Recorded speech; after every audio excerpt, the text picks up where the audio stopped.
When Linda was a kid, she always said she was going to become an astronaut. I never thought I would like fish, but surprisingly, I do like it now. Were you going to actually proofread your essay? Because it doesn't seem like you were. The last time I spoke with Tina, she said she was moving to her new place the next week. Hi everyone, welcome to another episode of English Tenses, a playlist in which I teach all the tenses in English. And today's video is about future in the past. Also, I've recently created a channel on Telegram where I share loads of grammar quizzes. I will link it in the description of this video and you can click it, join it, and test your knowledge. Also, there are lots of tips. If you just click, or on your phone usually tap, if you tap the light bulb icon on each question, you'll see my tip and why the answer is what it is. So let's move on to the video. Use future in the past to talk about something that was in the future at the time you were speaking in the past. For example, I was going to go walking, but then it got really windy, so I gave up. The timeline would look like this. This is the past. This is a future action for the time we were speaking in the past. And this is the present. Future in the past is actually the past form of the future tense.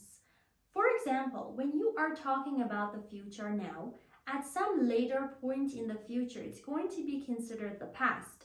For example, I'm going to edit this video after I finish filming it.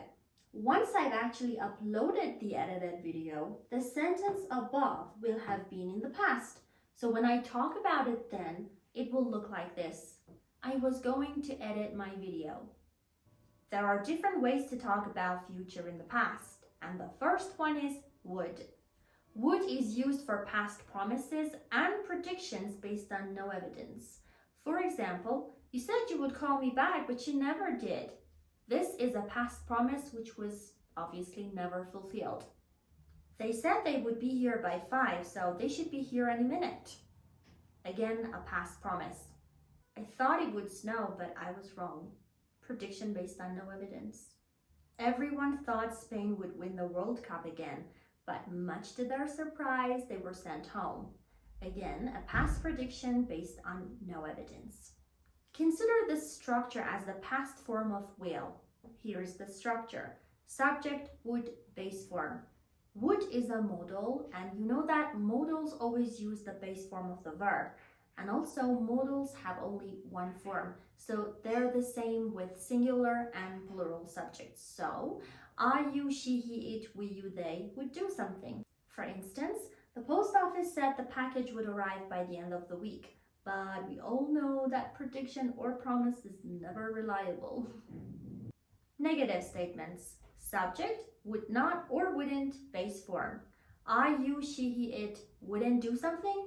I, you, she, he, it would not do something. For instance, I wouldn't go to her party for the life of me. This means that even if my life depended on it, I wouldn't go to her party. Yeah. The second structure you can use to talk about future in the past is was or were going to. Was/were going to is used to talk about past future intentions, firm plans, and predictions. For instance, they were going to launch the new version of the application, so their servers were upgraded. This was a firm plan in the past, which was intended for the future. I was going to cancel the session, but changed my mind later. This is an intention. The weather forecast said it was going to snow tonight, and I'm so happy it is. This is actually a dream for me right now, because it just won't snow. And it's so sad. So here's the structure of be going to in the past. Affirmative statements. Subject, be going to, base form. I, she, he, it was going to do something. We, you, they were going to do something. For example, I was going to go to bed early tonight, but then I got busy with work and actually had to stay up late. Negative statements. Subject, wasn't or weren't going to, base form. I, she, it wasn't going to do something. We, you, they weren't going to do something. For example, I wasn't going to talk about it, but the circumstances made me do it. And the third way to talk about future in the past is using the past continuous tense. This structure is used to talk about past arrangements. For example, she was really nervous because she was giving her first speech the next day. Zoe said she was leaving for Italy to work as an assistant professor at the University of Milan. So, in both examples, we're talking about past arrangements. And the structure is was or were verb ing. I will link my video to the past continuous tense in the description down below. So that's it for today, guys. I hope you enjoyed this video. If you did, please don't forget to give it a thumbs up and to subscribe to my channel.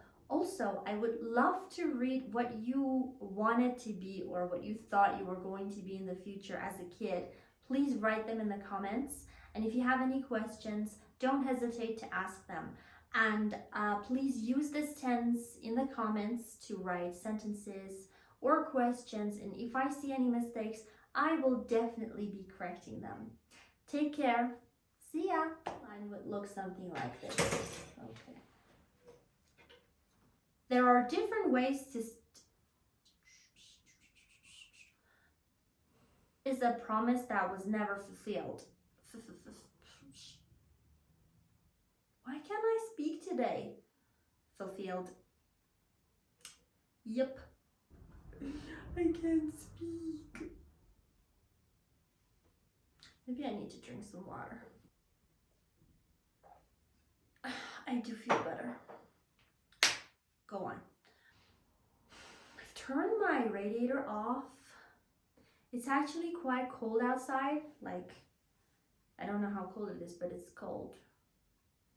But I'm boiling in this. So, here.